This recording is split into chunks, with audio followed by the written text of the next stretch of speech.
Igreja Açores, o programa com a atualidade da Diocese para ouvir ao domingo, ao meio-dia, na sua Antena 1 Açores.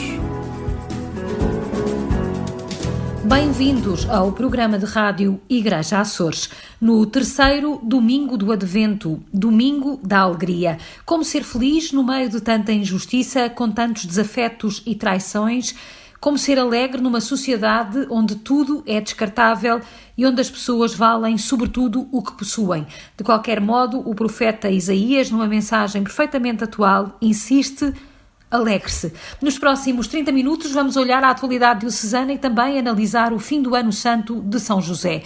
Para já, olhos postos na Comissão para Acompanhamento das Vítimas de Abusos Sexuais dentro da Igreja. Acompanhar as vítimas e devolver-lhes o sentido da vida é o principal objetivo da Comissão Diocesana de Prevenção e Acompanhamento de eventuais casos de abusos sexuais de menores e vulneráveis da Diocese de Angra.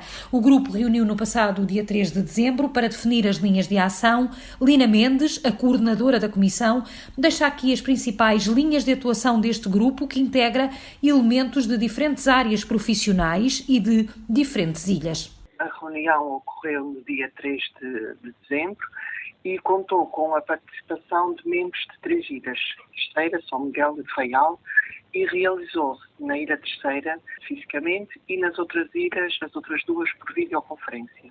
Foi reforçada a ideia de que a Comissão tem como principal objetivo o apoio à vítima e não uma função de investigação. Relativamente às propostas dos documentos elaborados, clarificaram-se algumas ideias, portanto, alguns membros da equipa tinham a responsabilidade de trabalhar sobre alguns documentos, clarificaram-se ideias relativamente a isso, e, dependendo dos casos, depois será encaminhado para o Ministério Público e será sempre depois também acompanhado pela Igreja, pela parte do direito canónico. Tem estas 2 vertentes e a nossa função será depois encaminhar. No encontro foram clarificados também conceitos e formas de ação, inclusive no tratamento de denúncias anónimas. Questionou-se assuntos bastante sensíveis e pertinentes no sentido de cautelar, sempre que possível, a privacidade dos dados, quer do agressor, quer da vítima, utilizando-se um número de processo. Isto foram questões particulares que se foi debatendo. Refletiu sobre o tratamento que deve ser dado às denúncias anónimas. Em qualquer situação, deve procurar-se que o denunciante assuma a informação veiculada, de modo a evitar dar-se credibilidade a falsas denúncias. Deverá ter-se em atenção a data da ocorrência dos factos, sabendo que em caso do agressor já ter falecido, resta apenas a eventual necessidade de apoio à vítima. O regulamento da Comissão encontra-se em fase de elaboração, portanto ainda não está concluído, porque todas estas, a problematização e a reflexão destes assuntos vai depois ter influência na elaboração do documento, portanto era impossível nesta fase termos isto fechado. A Comissão definiu também a metodologia do seu trabalho. A Comissão, devido à dispersão geográfica das ilhas, vai funcionar fisicamente na Terceira, São Miguel e Faial, como porta de entrada dos eventuais casos de denúncias e do apoio que vai ser prestado, sabendo que nas restantes ilhas serão estes mesmos elementos que irão fazer o acompanhamento necessário de forma a conseguir que todas as ilhas tenham o apoio da Comissão.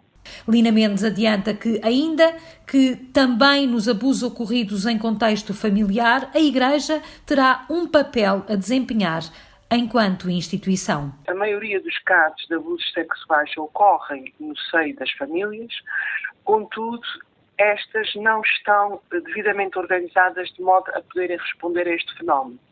E a Igreja, enquanto instituição e, acima de tudo, enquanto porta-voz dos valores da religião católica, tem o dever e a obrigação se responsabilizar de modo a ir ao encontro dos menores e dos mais vulneráveis, para além de procurar prevenir que estes abusos sexuais aconteçam na sociedade em geral e na comunidade católica em particular. Estabelecer uma boa rede de parcerias e promover a formação para o clero e seminaristas também está no horizonte da Comissão Diocesana. Temos que ter depois, na vertente do acompanhamento e da prevenção, temos que ter parcerias com a União das Misericórdias, com as escolas, com o Comissariado de Apoio à Infância, com as comissões de proteção de crianças e jovens. Também vai ser estudada a possibilidade de, em breve, haver formação para o clero e para os seminaristas. Prevenção é a palavra de ordem da ação da Comissão Diocesana da Proteção de Menores da Diocese de Angra. O Serviço Diocesano da Mobilidade Humana viu a sua missão condicionada pela pandemia desde março de 2020 e enquanto não é possível voltar às habituais peregrinações à Terra Santa, é tempo de fazer balanços de 28 peregrinações que resultam numa obra literária, a segunda do diretor do Serviço Diocesano da Mobilidade Humana, o cônego Jacinto Bento. É um livro substancialmente maior do que o primeiro. O primeiro intitulava-se Terra Santa, Itinerário de uma Peregrinação, uma espécie de guia para qualquer peregrino, para qualquer peregrinação. Este intitula-se Subida a Jerusalém, Peregrinações e Diários e descrevo as 28 peregrinações que organizei, acompanhei e guiei à Terra Santa já há aproximadamente há 25 anos. A primeira foi de 3 a 10 de janeiro, 10 de fevereiro de 1997 e a última foi a 29 de janeiro de 29 a 5 Portanto, 29 de janeiro a 5 de fevereiro de 2020. Já tinha começado a pandemia, pelo menos em alguns países. 28 peregrinações à Terra Santa, 4 à Itália e 6 peregrinações a santuários marianos e a alguns lugares de acesso mais restrito que são agora memoráveis em livro. Começando em Fátima, depois Santiago de Compostela, Covadonga, Lourdes, Montserrat, Barcelona, Nossa Senhora de Pilar em Zaragoza, Nossa Senhora da Almudena em Madrid, entre outros.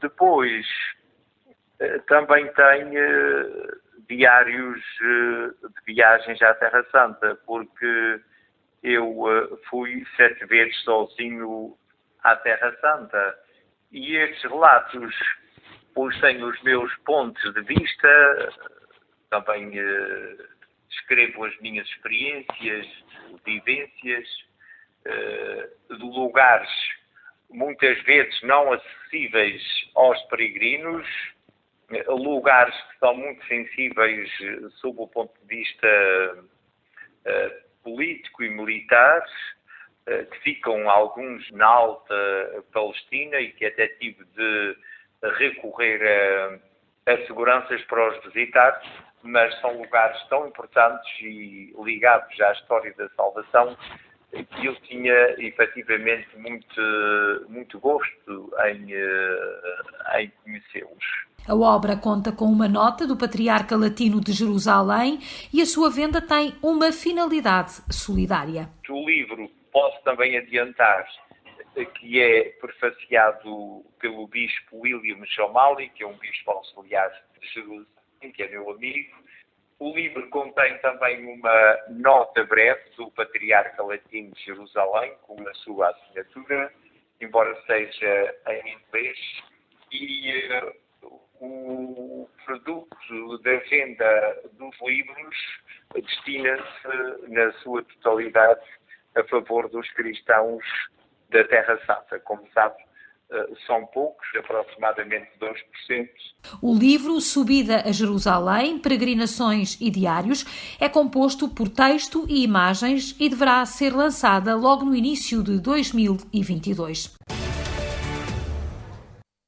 A nova equipa do Secretariado Nacional do Movimento da Mensagem de Fátima assumiu funções num dia de consagração a Nossa Senhora, 8 de dezembro, com uma jornada de trabalho, oração e celebração realizada no Santuário de Fátima e que culminou na Capelinha das Aparições com recitação do terço, seguida da consagração pessoal e dos trabalhos do Secretariado Nacional a Nossa Senhora de Fátima. O novo presidente do Secretariado Nacional do Movimento é Filipe Ferreira, da Paróquia dos Pozos, na Diocese de Leiria-Fátima, que coordena uma equipa nacional de 15 elementos de diferentes idades, formações e experiências de vida. A integrar a nova equipa está também o novo assistente nacional do movimento, Padre Daniel Mendes, natural da Diocese de Coimbra e atualmente ao serviço como capelão no Santuário de Fátima. Nos Açores, em particular na Ilha Terceira, o movimento da Mensagem de Fátima vai retomar os encontros presenciais.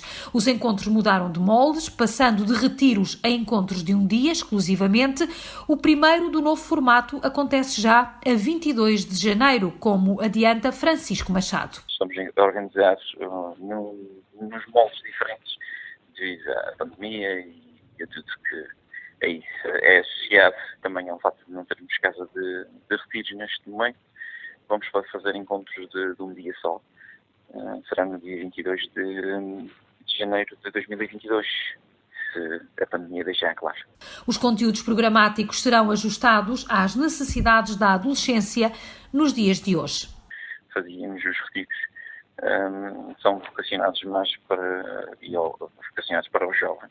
E numa idade tão crítica como é a adolescência, de maneira que podemos trabalhar com eles a formação cívica e humana e espiritual dos jovens nessa faixa etária. As inscrições já estão abertas e já há jovens inscritos. O encontro a 22 de janeiro poderá acolher até 30 jovens para que seja fácil cumprir os distanciamentos impostos ainda pela pandemia. Os jovens poderão inscrever-se na página do Facebook do Movimento da Mensagem de Fátima, no Secretariado Diocesano de Angra. A Paróquia da Sé, em Angra, já arrancou com a preparação do Natal, com as celebrações do Advento, aos sábados e domingos, e esta semana, particularmente, dia 16, arranca a novena de Natal. Mas a grande ação visível da Paróquia da Catedral situa-se no domínio da caridade e da ação social, como adianta o pároco, Padre Hélder Fonseca Mendes. Estamos também a trabalhar ou preparar ao nível da caridade, da misericórdia, do serviço através do Centro Social Paroquial, da Conferência Vicentina, da Sé e do projeto Porta da Misericórdia, no atendimento às pessoas mais fragilizadas, também relativamente aos doentes, com as crianças, através do Sacramento da Reconciliação, que teremos uma primeira celebração para os mais novos e uma celebração mais alargada durante o dia 24 de dezembro, desde as 9 da manhã até à 1 da tarde, o que para nós, os cristãos, é muito importante, celebrar o sacramento da reconciliação com Deus e com as outras pessoas, com a natureza, com nós próprios, e, portanto, sempre que celebramos uma festa grande, procuramos preparar, através da ação de Deus, da sua graça, que chamamos sacramental. Nos dias 24 e 25 de dezembro acontecem as 4 celebrações habituais de Natal. Seja no dia 24 às 6 horas da tarde com a missa da vigília de Natal, seja depois às 11 horas da noite com a missa da noite, tradicionalmente como é conhecida a missa do Galo, seja no dia 25 de dezembro, as missas de Natal ou da Aurora às 11 horas da manhã e depois às 6 horas da tarde. Depois viveremos a oitava de Natal, com as celebrações próprias da festa da Sagrada Família logo no domingo seguinte, com a solenidade de Santa Maria Mãe de Deus no dia 1 de janeiro, com a Epifania do Senhor, a festa de Reis logo no dia 2, terminando depois no dia 9 de janeiro com a festa do batismo de Jesus, o que de facto toca toda esta época natalícia, desde o início de dezembro até ao final do ciclo de Natal, no dia 9 de janeiro. Durante os domingos do Advento, a Sé Catedral é palco de cantatas de Natal, promovidas em parceria com a Câmara Municipal de Angra do Heroísmo. E agora tempo para as rúbricas. Começamos pelo Entrevistas e o Padre Teodoro Medeiros. Entre Vistas, com o padre Teodoro Medeiros.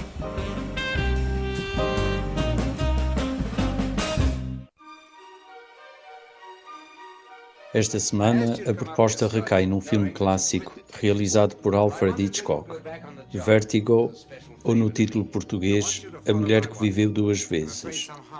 A história é muitas coisas ao mesmo tempo, tremendamente romântica, filme policial, crime e mistério, detetive apaixona-se por criminosa ou simplesmente um retrato da obsessão e quase da loucura.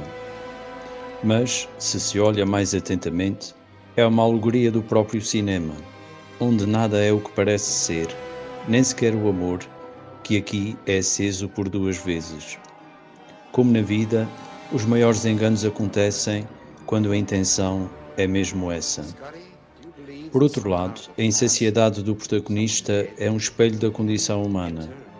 Busca-se o que ninguém pode ter, e essa sede devoradora consome, destrói cada vez mais a pessoa e tudo à sua volta. Se isto soa a filme pesado, é porque em grande parte o é. Em Vertigo, até os exteriores têm uma qualidade de claustrofobia inexplicável. É tudo muito denso, sim, muito psicológico, mas também é tudo visualmente muito bonito. Mesmo os cenários interiores, o guarda-roupa, São Francisco, a famosa Golden Gate. Os atores, sobretudo Kim Novak, encarnam as emoções e segredos dos seus personagens com o dramatismo que seria hoje, infelizmente, impossível. A Mulher que Viveu Duas Vezes é um presente valioso e o papel de embrulho, as técnicas inovativas que Hitchcock usou para o filmar, é também extraordinariamente bem conseguido. Boa visão e um santo domingo para todos. E agora o Igreja a Ler com o padre José Júlio Rocha. Igreja a Ler com o padre José Júlio Rocha. Começa assim, com este introito, o livro que hoje vos quero apresentar. Foi Pascal quem escreveu que as mãos sustêm a alma. Hoje precisamos de mãos religiosas e laicas que sustenham a alma do mundo e que mostrem que a redescoberta do poder da esperança é a primeira oração global do século XXI. Falo de um dos últimos livros do cardeal José Tolentino de Mendonça, cujo título é O que é amar um país? O poder da esperança. Este pequeno livro, cheio de profundos pensamentos do cardeal Tolentino, foi baseado no discurso do cardeal no dia 10 de junho de 2020, dia de Portugal, de Camões e das comunidades portuguesas. Recorde-se que em junho de 2020 já a pandemia graçava pelo mundo inteiro e Portugal estava ainda praticamente fechado no seu primeiro confinamento, na primeira vaga da pandemia. Por isso a pandemia de Covid-19 é um tema recorrente neste pequeno livro do cardeal José Tolentino de Mendonça. Neste livro reúnem-se três temas essenciais para a atualidade portuguesa. O que significa amar um país e de que modo podemos interrogar a crise de hoje. Qual o sentido da palavra esperança durante a pandemia, ao enfrentarmos um mundo desconhecido que muda o nosso lugar no tempo? E, finalmente, de que forma a beleza, a graça e a fé podem combater a solidão e a calamidade destes dias? José Tolentino Mendonça interroga os sinais da vida cotidiana, mas também os clássicos da literatura, da teologia, da filosofia e da poesia, mostrando a importância da beleza e da contemplação em tempos de dor extrema, solidão e imprevisibilidade, quando é tão importante realçar a esperança. Este é um livro de grande urgência, um livro que nos diz respeito a todos.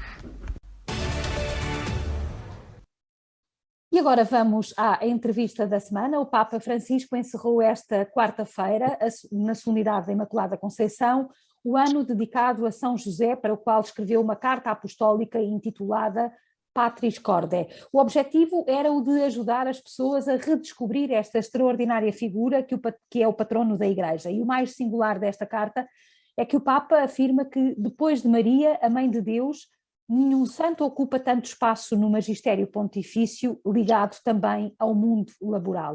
E diz o Papa que neste nosso tempo, em que o trabalho parece ter voltado a constituir uma urgente questão social e o desemprego atinge por vezes níveis tão impressionantes, mesmo em países onde se experimentou durante várias décadas um certo bem-estar, é necessário tomar uma renovada consciência do significado do trabalho que dignifica e do qual o nosso santo é patrono e exemplo. Ora, o Papa referiu também que num momento de crise económica, social e cultural e espiritual, era necessário redescobrir o valor do trabalho para dar origem a uma nova normalidade em que ninguém seja excluído. O convidado do programa Igreja Açores é o pároco de São José da Salga, o padre Francisco José Rodrigues, a quem agradeço a presença neste programa.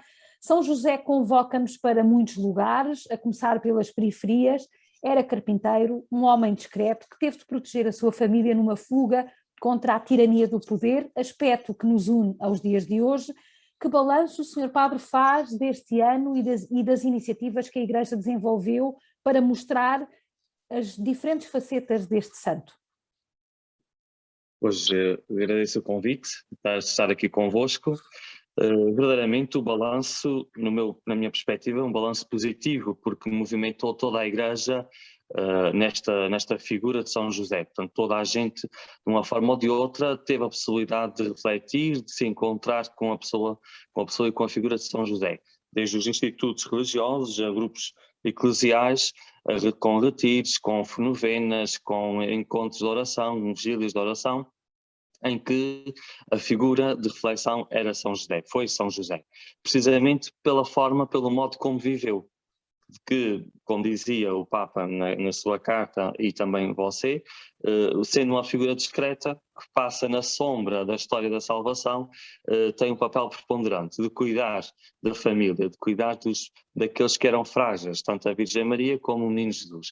E de maneira que eu creio que este ano serviu precisamente para isso, para nós vermos num contexto de muita fragilidade, que é este contexto da pandemia, o Papa reforçou a importância de São José, que olha os frágeis, que olha aqueles que estão na fragilidade da vida e que por isso mesmo não passam indiferentes. Uhum. E isso foi acentuado com este ano dedicado a São José. Uhum. Dois dos traços marcantes deste santo da Igreja é a sua humildade e a sua disponibilidade para entender o projeto de Deus, e não há de ter sido fácil, até o facto de desposar alguém que estava grávida naquela altura haveria de ser um incómodo bastante grande. Pensamos nós procurando a humanidade, digamos assim, destas figuras, mas ele aceitou tudo sem condições. Maria já o tinha feito e depois José também o faz.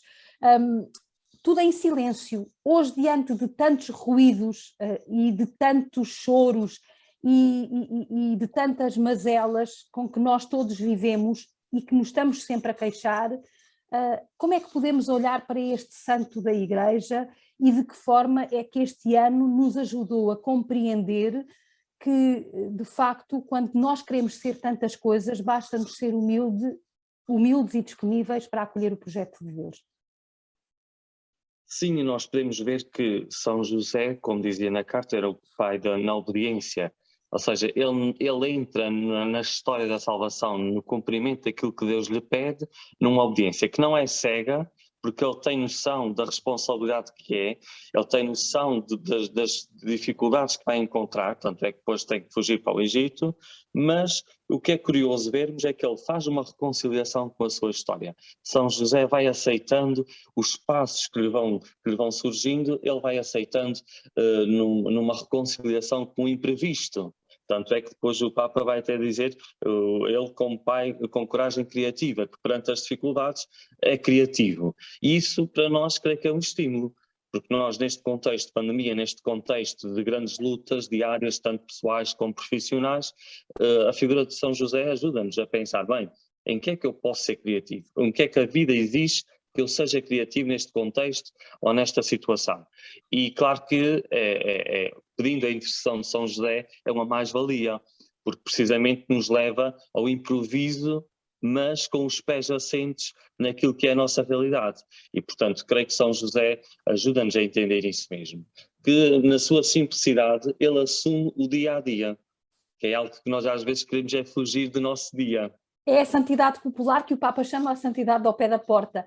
Quem são os santos ao pé da porta de hoje? Nós hoje, e agora partindo de São José para o presente, para o hoje, que é sempre um tempo favorável, nós hoje olhamos à nossa volta e os exemplos que colhemos muitas vezes daqueles que nós consideramos ou consideraríamos que são os melhores de nós, nem sempre correspondem a isto. Quem são hoje os nossos santos? Quem devem ser hoje as nossas referências? De forma a que nós consigamos, de facto, também inspirar-nos, tal como nos inspiramos em São José ou em Nossa Senhora. Hoje é curioso que nós podemos ver que o Papa Francisco diz-nos que São José é o pai na ternura. E esse é o grande desafio, que é nós olharmos aqueles que estão à nossa volta, à nossa porta, com ternura, assim como Jesus viu em São José a ternura de Deus. Claro que nós, às vezes, saturados do trabalho, saturados de preocupações, ter ternura para com o outro, que é pobre, ter ternura com o outro que passa à nossa porta, que até pode ser rico financeiramente, mas precisar de uma palavra, de uma ternura, é exigente da nossa parte, porque pede-nos um olhar atento. Isso é verdade. Agora, é curioso vermos que a ternura perante a fraqueza é sempre algo muito místico, porque é ver a fraqueza do outro, não humilhá-lo, mas levá-lo à ternura, sentir-se amado. Isso penso que é o grande desafio da Igreja em todos os tempos. E neste ano de São José, numa das suas notas, o Papa Francisco chama a atenção a essa ternura, olhar o outro com ternura.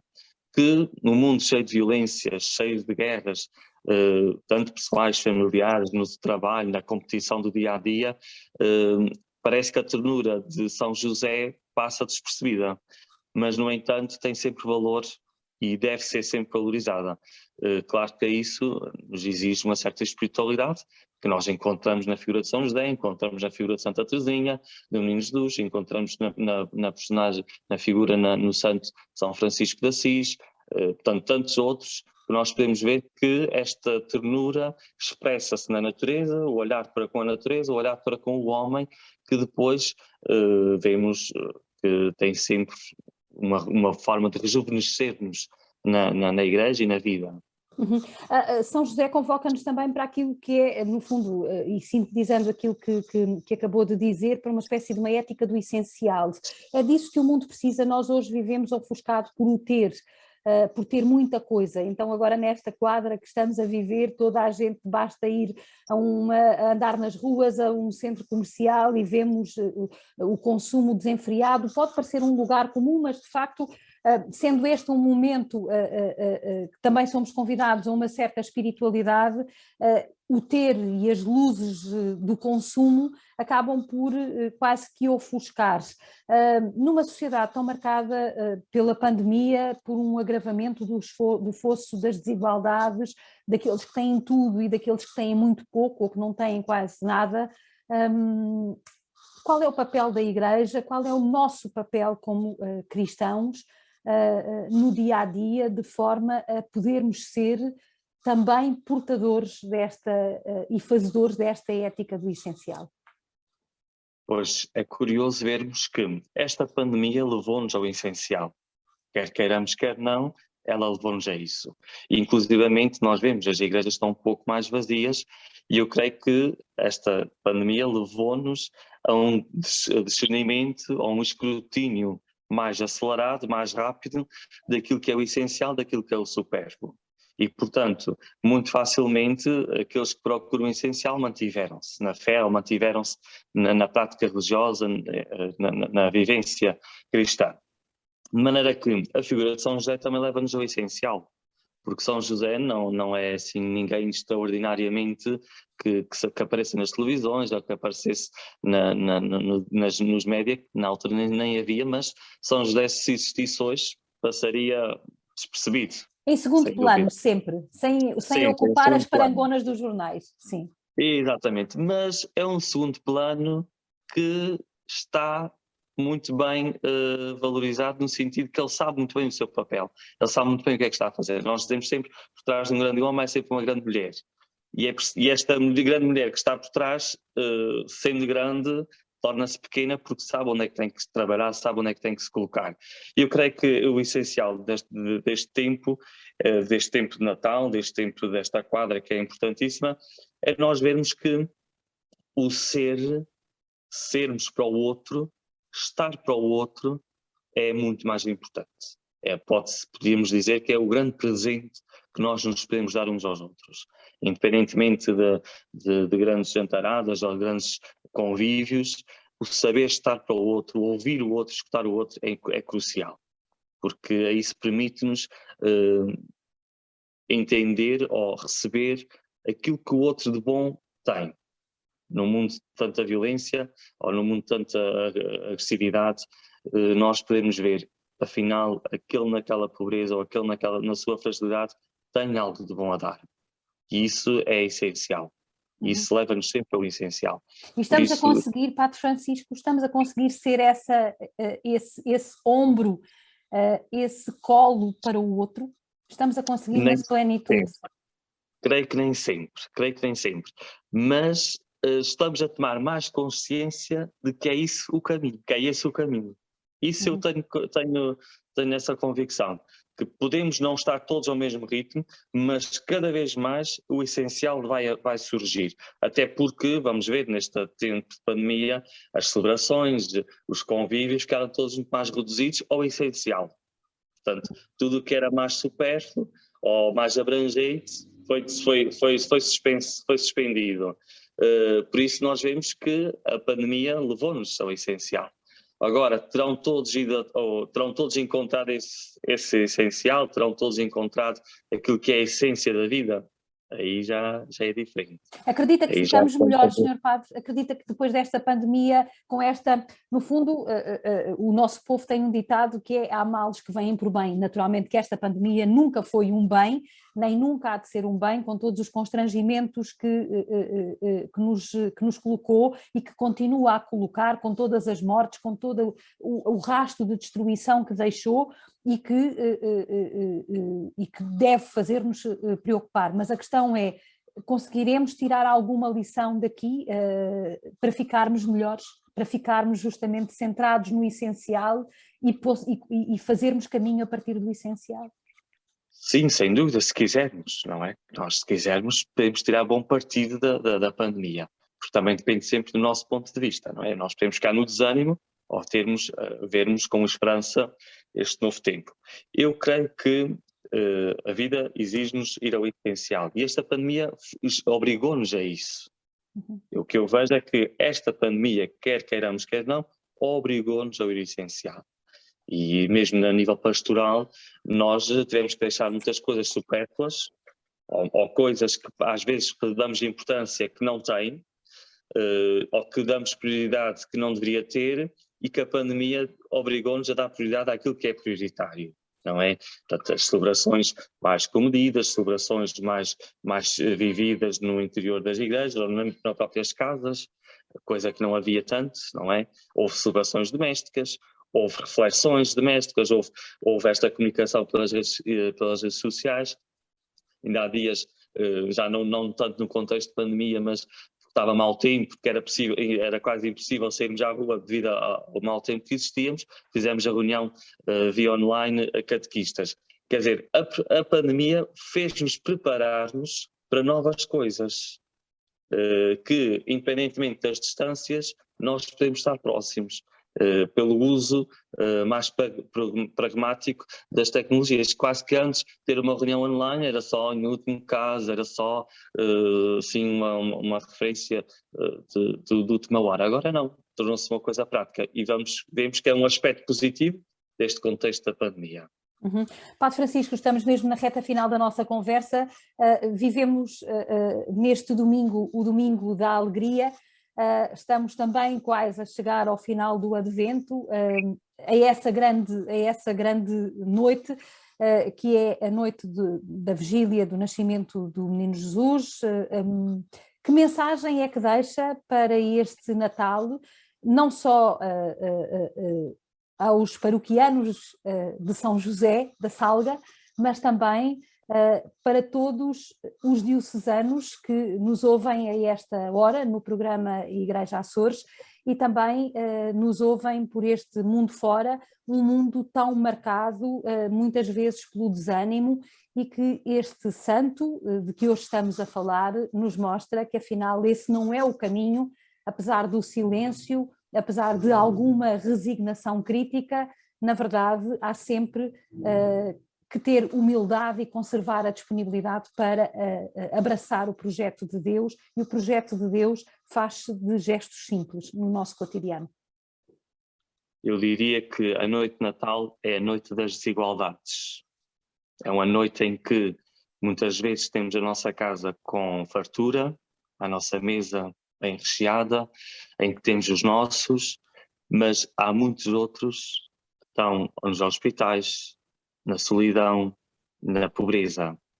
E por isso a noite de Natal é sempre uma noite que nos confronta com a realidade, entre o abundante e o escasso. De maneira que eu apelo sempre à novidade e à criatividade, que é vermos o que é que eu posso fazer, ou o que é que é possível fazer para que a noite de Natal, o dia de Natal do outro, possa ser melhor. Nós às vezes a nossa alegria, o nosso contentamento, que temos tudo, pode-nos passar ao lado aqueles que nada têm, ou aqueles que estão num momento difícil, num momento de dor. Eu lembro-me e recordo-me, por exemplo, todas as famílias que possam estar em luto pela perda de alguém. Como é que se vive o Natal nesse contexto?